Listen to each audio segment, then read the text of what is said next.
Dia ampifaliana trano no iarabanan'ny malagasy mpiray tanindrazana rehetra izay tafaraka aminay indray amin'ity androany ity, na izay eto Madagasikara na ireo miparitaka ny ampitan-dranomasina any. Raiso ny araba tsy lany amamina, atolotry ny ekipa rehetra anao amin'ity androany ity ary makasitraka indrindra tsy mahafoy an'izao fiarahantsika izao. Naiza misy anao dia faly izay tafaraka aminao ary mino koa izay fa ianao koa zaranao ary misy an'izao fandaharana izao ifampaherezan'ny samy malagasy amin'ny alalan'ny tenin'Andriamanitra. Mankasitraka indrindra mety hiara-hianatra ny tenin'Andriamanitra. Mila an'izany tsika ary horaisintsika tombontsoa zany satria na dia lavitra ary na dia tsy mifankahita maso ary dia noho ny fanahin'Andriamanitra dia tafaray eto tsika. Ka raiso ny firarian-tsoa atolotry ny ekipanao, tsy miova dia ny andraisanao ny herin'Andriamanitra. Ampirisihana foana ny tsirairay avy amin'izao fotoana izao. Raiso ny herin'Andriamanitra ao anatin'ny tenin'Andriamanitra. Zava-dehibe ny fananana ny herin'Andriamanitra amin'izao fotoana izao fa io no mampaharitra hatramin'ny farany satria ozy ny tenin'Andriamanitra hoe izay maharitra hatramin'ny farany no vonjena. Te haharitra hatramin'ny farany tsika. Ndao hangataka an'izany herin'Andriamanitra zany mba ho izao malagasy efa niara-niaritra tetỳ an-tany izao mbola hifankahita ihany koa hiara-pandova any amin'ilay lapa efa nomanin'i Jesosy ho an'izay rehetra anty azy. Ka tsy ho voavalinay izao ataonao izao fa ny tompo mahita, ny tompo hamaly anao. Tenenina matetika eto fa mety tsy rarahin'ny olona akory izao zavatra ataontsika izao. Hoesoeson'ny olona, imehezan'ny olona fa ny tompo namory antsika eto dia ndao ny tompo no banjinina fa faly izy amin'izao fiarahantsika eto izao. Ka raha nisy zavatra hafahafa na nampalahelohelo na sosososotra dia ndao hibanjina ny tompo fa izy no hamaly soa ny tsirairay avy amin'izao fandavan-tena ataonao izao. Ndao koa hisaotra ny tompo fa efa fantatsika tsara fa tsy mahavita na inona eto tsika raha tsisy ny fanatrehany. Raha tsy izy mihitsy no nitantana nandahatra ny fiainany tsirairay avy ka tonga eto amin'izao fotoana izao dia tsy afaka nanao ninona tsika. Mba fantatrao ve fa malagasy firy no miparitaka any ampitan-dranomasina any, fa maninona no ianao no mahazo an'izao tenin'Andriamanitra izao? Fa maninona ny sasany tsy taitra amin'izany akory? Fa maninona zavatra hafa no mahamay ny sasany andehanana any ampitan-dranomasina?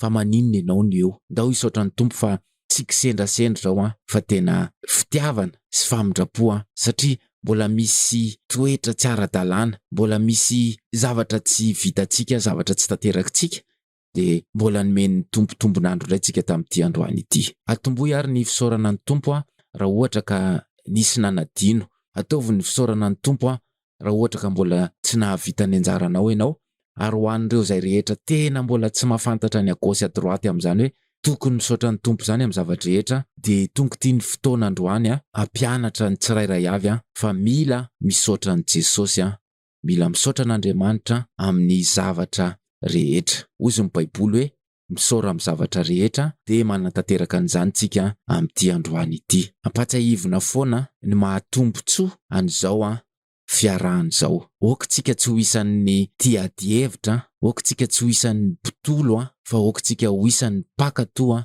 sy mpanatanteraka ny tenin'Andriamanitra. Izao andro izao no isehon'ny mpaniratsira, isehon'ny mpananiany, isehon'ny mpanohatra an'Andriamanitra dia ndao hangataka amin'ny tompo mihitsy mba tsy hisy na dia ny anankiray ary hanao commentaire na hanao discussion momba ny tenin'Andriamanitra. Fakam-panahy be ho an'ny zanak'Andriamanitra izany hoe miady hevitra ho amin'ny tenin'Andriamanitra izany. Vao mivoaka ny tranontsika dia mifanena amin'ny tsy mino. Mandraparivo ny andro dia miresaka amin'ny tsy mino foana. Tandremo sao dia mbola misy malagasy tafalatsaka amin'izany fakam-panahy be izany fa tena izany no tsy maintsy hiainana amin'izao vanim-potoana izao. Resa be manohatra an'Andriamanitra, resa be monmonina, mifanakina, mifandrafy, mifankahala, mifanaratsy.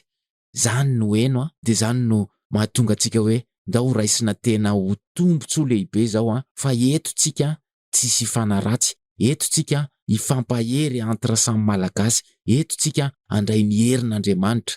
Ka raha mbola misy tsy taitaitra amin'izao fotoana izao hoe savany fiainana satria misy asa, misy vady, misy trano fanirian'ny malagasy rehetra nipetraka ny ampitan-dranomasina zany de efa mba tonga ty ampitan-dranomasina tiako inona ntsony ny problème. Attention fa betsaka ny fakapanahy ary manararoatra ny devoly hitarihana ny zanak'Andriamanitra hanao discussion, hiady hevitra ary lasa ho fanomezantsiny an'Andriamanitra ny efaran'ireny fimononmononana reny. Ka andao amin'izay ary tsika anokana ny fo sy ny saina, ny hery rehetra, ny fitiavantsika rehetra mba handeha hianatra an'izao antenin'Andriamanitra izao. Apetrakintsika am-pelantanan'ny Tompo ny fotoana fa fantatsika fa ny devoly dia hanao izay sakana rehetra mihitsy tsy hahatonga zanak'Andriamanitra hianatra baiboly. Mila zanak'Andriamanitra mandroaka devoly, mila zanak'Andriamanitra mangataka an'ilay fahefana avy amin'i Jesosy Kristy mba handroana ny asa maizina. Tompo, misaotra anao zahay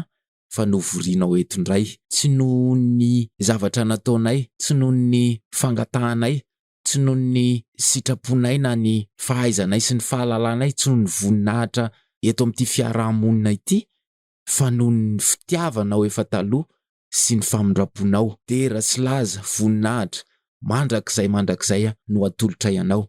Ndreto indray ny malagasy mekoaka eto anatrehanao Tompo, noho izany hatsaranao izany. Misaotra betsaka Jehovah Andriamanitra nampisy anay, misaotra betsaka noho ny fiainanay isan'andro. Misaotra betsaka noho ny tana maherinao miaro, mita. Misaotra betsaka noho ny fanahinao masina, manome fifaliana, manome fiadanana, manome fahasambarana. Misaotra betsaka noho ny zany rehetra zany fa afapo zahay. Tompo, reto le malagasy afapo amin'ny sitraponao, miondrika, mekoka eo anatrehanao. Mamindrafo aminay fa na izany ary ny zavatra azonay isan'andro na de natsanganao ndray zay androany de mbola misy tsy fahatanterahana ao anatinay, mbola misy loto, mbola misy fahotana, mbola misy faka mangidy ny fahotana ao anatinay. Tompo, mamelany elokay, mamindrafo aminay. Jereo reto ondry vitsy andeha hianatra ny baiboly reto, fenoy ny fanahinao masina ny tsirairay avy, naiza misy azy amin'izao fotoana izao eto amin'ity zao tontolo zao ity. Tompo, satria fantatray fa ny masonao de manerana ity zao tontolo zao ity. Zay efa mahatsapa an'izany, zay mahatoky an'izany ka misaotra betsaka ary mbola maniry ndao hiaraka aminay hatramin'ny voalohany ka hatramin'ny farany fa mila ny fiarovanao zahay, mila ny fanatrehanao zahay.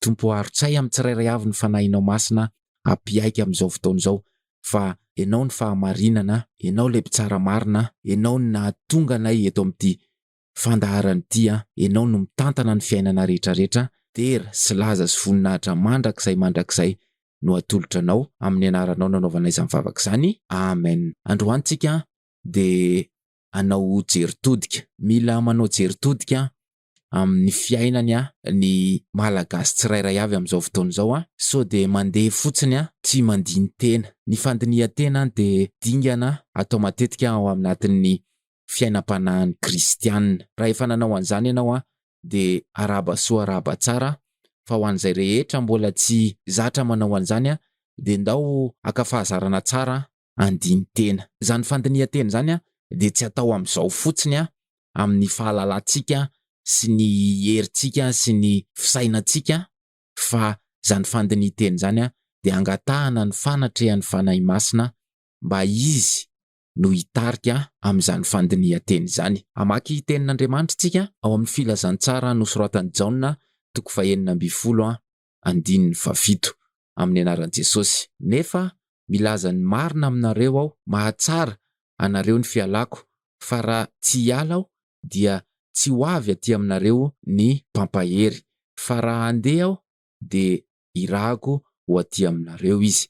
19 Ary rehefa tonga izy de ampiaiky izao tontolo izao ny amin'ny fahotana sy ny amin'ny fahamarinana ary amin'ny fitsarana. 17 Fa rehefa tonga ny fanahy fahamarinana de izy no hitari-dalana anareo ho amin'ny marina rehetra, fa tsy hiteny avy amin'ny tenany izy, fa izay rehetra ho reny dia izany no holazainy ary ny zavatra ho avy de ambarany aminareo. Tenin'Andriamanitra milaza ny toetran'ny fanahy masina amin'ny tokony angatahana ny fanahy masina amin'izao fandinihan-tena ataontsika izao. Raha itsika ny mandeha mandiny tena amizao de tonga de lasa manamary tena ho azy. Fa rehefa manana ny fanahy masina ny olona anankiray andeha andiny tena, de hozy ny tenin'Andriamanitra hoe ary rehefa tonga izy de ampiaiky izao tontolo izao amin'ny fahotana sy ny fahamarinana ary ny amin'ny fitsarana. Misy zavatra anankitelo be zao tonga de ampanaiken'ny fanahy masina de ny amin'ny fahotana sy ny amin'ny fahamarinana ary ny amin'ny fitsarana. Asaina ny malagasy rehetra am'izao fotoana izao andiny tena. Aiza ho aiza marina zao ny fanoloran-tena am'izao fotoana izao. Ny Baiboly de milaza fa ao anatin'ny andro mampidi-doza tsika izao. Misy malagasy ve any ho any mbola tsy resy lahatra am'izany hoe mandiny tena zany, fa variana amin'ny zao tontolo izao ty mamirapiratra de ohatrany hoe savany zavatra rehetra, fa tonga ny tenin'Andriamanitra androany efa eto ihany tsika, efa nitariha amin'ny fanahy masina tsika. Aza manaiky ianao raha tsy tena vitanao ny fandinihan-tena amin'ity androany ity. Tena mila mandiny teny tsika, fa ny tsy fandinihan-tena de mitarika any amin'ny fanamarinantena. Baiboly milaza hoe fa tsy misy marina na de ny anankiray akory ary. Ny tsy fandinihan-tena zany de manohatra ny Baiboly. Ka manasa anao amin'ity androany ity, raha mbola tena tsy resy lahatra ianao de angatao mihitsy aloha ny fanahy masina hitarika. Izay no namakina n'io tenin'Andriamanitra io aloha ety am-boalohany, fa raha tsy misy fitarihan'ny fanahy masina de hiala maina ny olona anankiray. Hozy ny tenin'Andriamanitra hoe fa raha tonga ny fanahin'ny fahamarinana de izy no hitaridalana anareo ho amin'ny marina rehetra. Ilaitsika zany ny fanahy masina hitarika atsika, indrindra fa am'izao hoe andiny teny zao de ilaitsika izy hitarika atsika ho amin'ny marina rehetra.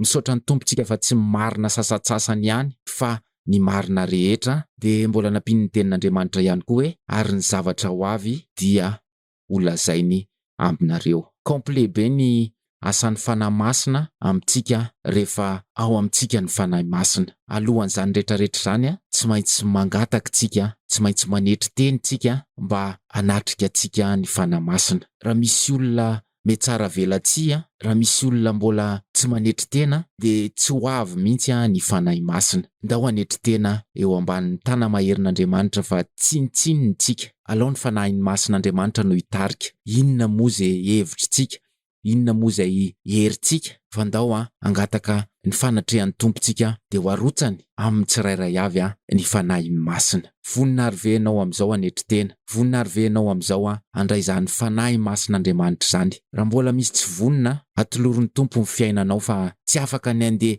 andiny tena mihitsy ny olona anankiray manamary tena. Tsy maintsy manana ny fanahy masin'Andriamanitra tsika, azotsika miaiky fahotana, fahamarinana ary ny fitsarana. Rehefa manomboka manaiky ny olona anankiray fa mpanota izy, rehefa manomboka manaiky ny olona anankiray fa tsy mendrika izy, de zany ny atao hoe asan'ny fanahy masina. Fa raha mbola misy olona miziriziry, mety ny nataoko, za manamarina, mbola be fanazavana izy mbola tsy miasa aminy zay ny fanahin'Andriamanitra. Mila mandroaka ny hery maizina ao amin'ny fiainana izy. Raha tsy zany de ho anjakany devolo ny fiainany de hanamary tena foana zany olo zany mandra-pialany ety amin'ity zao tontolo zao ty. Ka tonga ty ny tenin'Andriamanitra am'izao fotoana zao. Aza mijery toerana misy anao, aza mijery ny manodidina anao, fa oka hibanjina an Jesosy izay aniraka ny fanahin'ny masina ho amin'ny tsirairay avy am'izao fotoana izao. Zay ny etapy voalohany tsy maintsy atao raha ohatra ka te andiny tena ny olona anankiray. Misy zavatra anankitelo reto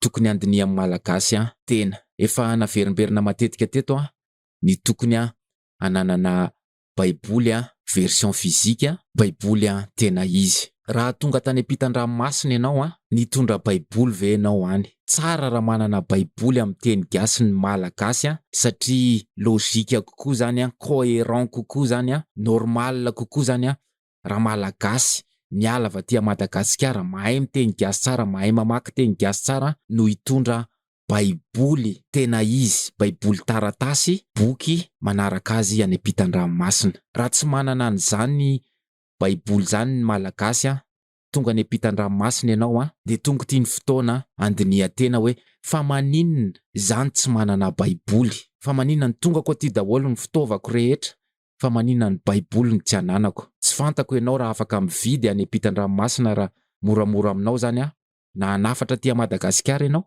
fa mila manana baiboly ny malagasy rehetra. Ataon'ny malagasy ahoana no andiny tena eo anatrehan'ny tenin'Andriamanitra nefa na dia le tenin'Andriamanitra andinihan'ny tena ary tsy eo aminy. Ny fandinihan-tena dia mila itsika sy ny baiboly reriny eo.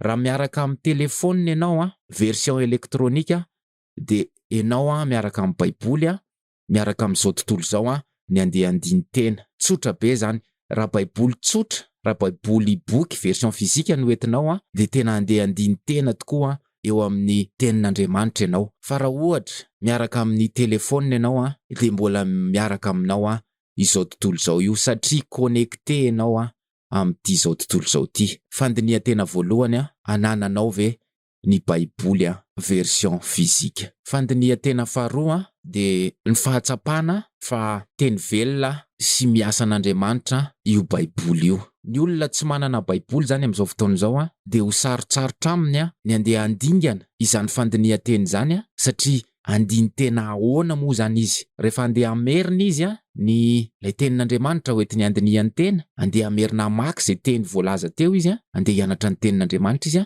dia mbola connecté amin'ity izao tontolo izao ity. Dia tsy azo saintsainina mihitsy raha olona mianina fotsiny amin'ny baiboly elektrônika no ahatsapa fa io baiboly io dia teny velona sy miasa an'Andriamanitra. Amaky tenin'Andriamanitra tsika ao amin'ny asan'ny apôstôly 7:7 amin'ny anaran'i Jesosy. Izy Mosesy zany ilay teo amin'ny fiangonana tany anefitra mba amin'ny anjely izay niteny taminy tany amin'ny tendrombohitra Sinay sy tamin'ireo raintsika. Ka izy no nandray ny teny velona sy miasa mba omeny antsika. Ity tenin'Andriamanitra ity dia nomen'Andriamanitra direkta any Mosesy mpanompony dia izao tonga aty amintsika izao. Mahagaga ny fitantanan'Andriamanitra ny teniny raha nandalo tany amin'ny Mosesy zany tany aloha be tany dia nandalo tany amin'ny firenena maro dia tonga teto Madagasikara dia mbola afaka zaraina amin'ny alalan'izao fandaharan'izao koa amin'ireo malagasy eto Taninrazana sy ny malagasy manerana an'izao tontolo izao. Ndao hisaotra ny tompo fa tia antsika izy. Ndao andiny tena fa tia antsika izy. Inona mbola izirizirintsika amin'izany fitiavana izany nefa na dia any amin'ny tany lavitra tsy mifankahitany ary ny malagasy dia mbola manaraka ihany ny tenin'Andriamanitra. Tsy resy lahatra ve ianao fa fitiavana izany?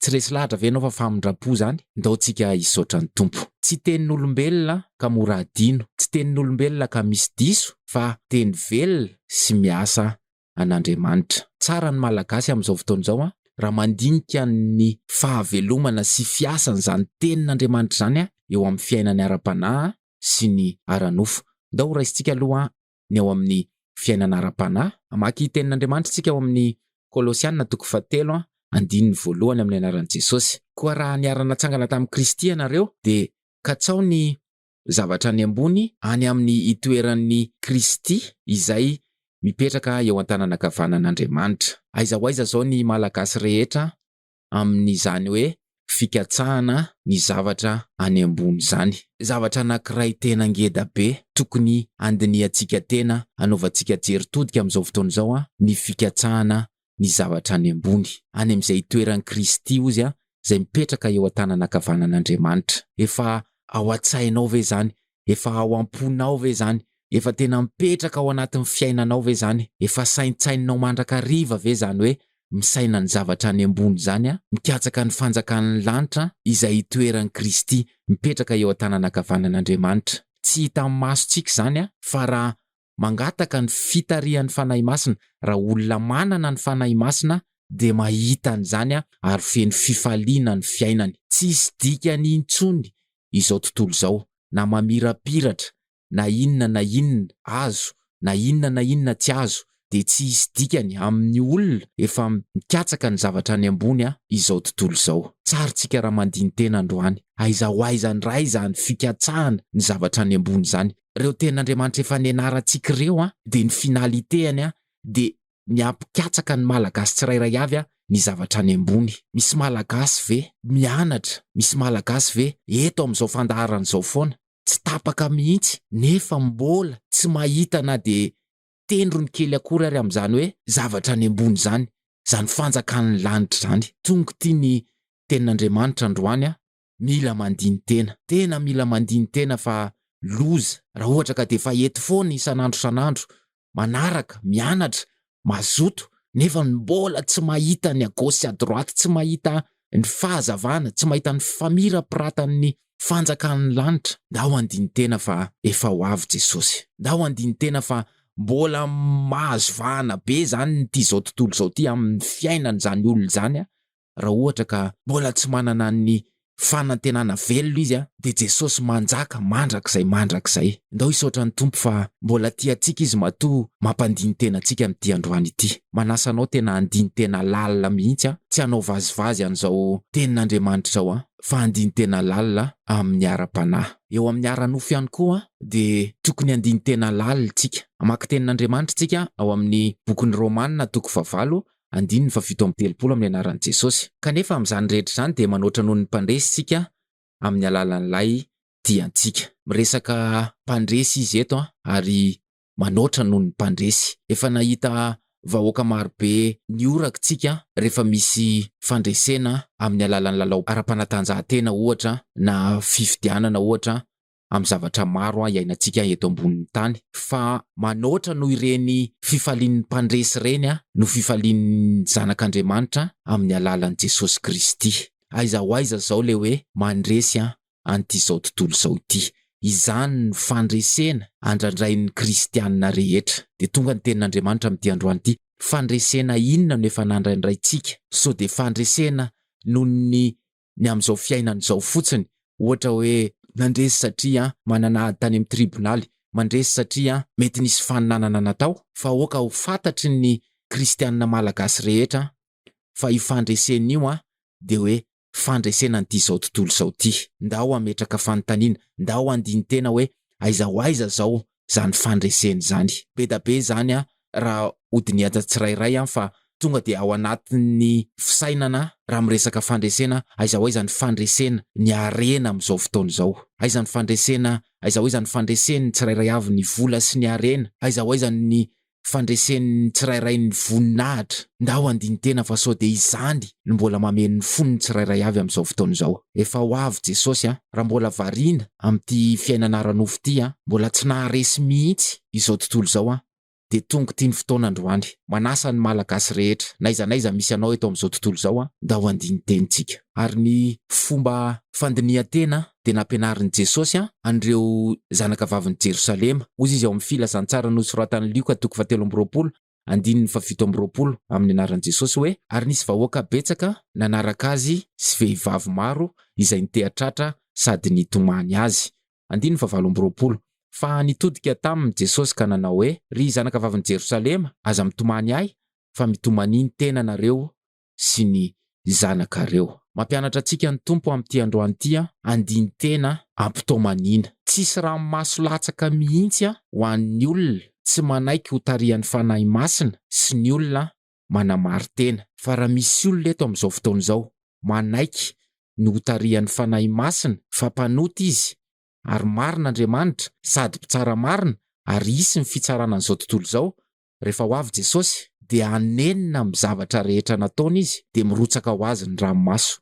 Tsisy ranomaso fironina mihitsy eto na ho an'izay olona marivo ranomaso tahaka ny inona ary, fa ny ranomaso milatsaka eto de fitarainana noho ny amin'ny tenanareo sy ny zanakareo ozy ny tenin'Andriamanitra. Tokony kristianina milatsa-dranomaso mekohoka eo an-tongotry ny Tompo no mandiny tena amin'ity androany ity. Mety mbola ho hafahafa be zany raha tsy fanao, tsy ho vita mihitsy zany satria mbola feno fanamarina tena. Fa aza matahotra ianao fa milatsaka ho azy ny ranomasonao io raha ohatra ka tena manaiky marina ianao fa mpanota ary Andriamanitra marina, mpitsara marina no hitsara rehefa ho avy ny fiafaran'izao tontolo izao. Atahotra noho ny amin'izany ny olona anankiray satria mpanota de higogogo hitomany angataka famelan-keloka. Ka raha misy olona mbola tsy mahalatsa-dranomaso noho ny amin'ny fandinihan-tena mihitsy hatramin'izay de tonga ty ny tenin'Andriamanitra. Na lehilahy io na vehivavy, mirotsaka ho azy ranomaso io, mandohalika sy mekohoka ho azy rehefa tena manaiky fa mpanota ary vonina hibebaka marina. Zay ny tenin'Andriamanitra androany tsaritsika raha mandiny tena fa tena efa atombotra ny andro. So de maty ao anatin'izao fanamarina teny zao. so de tonga tampoka Jesosy ao anatin'izao fanamarina teny zao de fahaverezana mandrakizay ho an'ny mpanamary tena. Ndao petrakitsika am-pelantanan'ny Tompo zany teny zany fa sao de alain'ny devoly. Jesosy tena miondrika, miekohoka eo anatrehanao zahay fa mpanamary tena. Misaotra betsaka noho ny teninao. Tompo menatra izahay. Menatra zay fa zay anantona anao. Menatra zay fa zay anaiky andiny tena androany. Jesosy aro-tsay ny fanahinao masina ary mangataka mihitsy amin'izao fotoana izao. Jereo reo malagasy rehetra any amin'ny bout du monde rehetra any, na ny eto Madagasikara na ny any ivelany rehetra any, izay rehetra nanaiky nefa mbola misy tahotra. Tompo aro-tsay amin'ny malagasy ny fanahinao masina apiaiky. Tompo afao amin'ny fanamarina teny zay androany. Mila ny fanatrehanao ny tsirairay avy amin'izao fotoana izao. Jereo reo malagasy manaiky, jereo reo malagasy miaiky fa marina ny teninao. Jereo reo malagasy matahotra ny fitsaranao. Jereo reo malagasy anaiky andiny tena anolotra ny fiainana eo an-tananao amin'izao sisy izao. Tompo tsy vitanay zany, tsy hainay zany raha tsy manana ny fanahinao masina zay. Ka androany miekohoka ery mpanjaka amin'ny mpanjaka, mitody amin'ny malagasy rehetra eran'izao tontolo izao aro-tsay amin'ny tsirairay avy ny fanahy ny fanetretena mba hanaiky fampanota ary hibebaka tsy hamerina intsony amin'izany fahotany zany. Misaotra betsaka noho ny teninao. Misaotra mampatsiahy fa tokony andiny teny zahay. Misaotra niaro anay tamin'ny asa amin'ny maizina. Misaotra nanatrika anay hatramin'ny voalohany ka hatramin'ny farany. Tompo efa tsapanay zany. Tsy te hiala amin'izany intsony zahay, zatra be an'izany zahay. Misaotra anao amin'ny fanatrehanao anay. Misaotra betsaka niaraka taminay. Ankininay aminao ny fiainanay Tompo, fa tsy fantatray na dia ny rehefa aveo ary. Matoky zahay satria eo ambany elatrao misy ny famonjena. Dera sy mankalaza, manome voninahitra anao ry mpanjaka amin'ny mpanjaka, tompo ny tompo, lay taloha sy ankehitriny ary mandrakizay. Amin'ny anaranao nanaovana izany vavaka izany, tsika rehetra nanao hoe amen. Makasitraka anao tsy niova radio ary mametraka ny mandra-piona ny ekipa rehetra fa manantena ny mbola hifankahita. Ndao andiny tena ary malagasy fa efa ho avy Jesosy.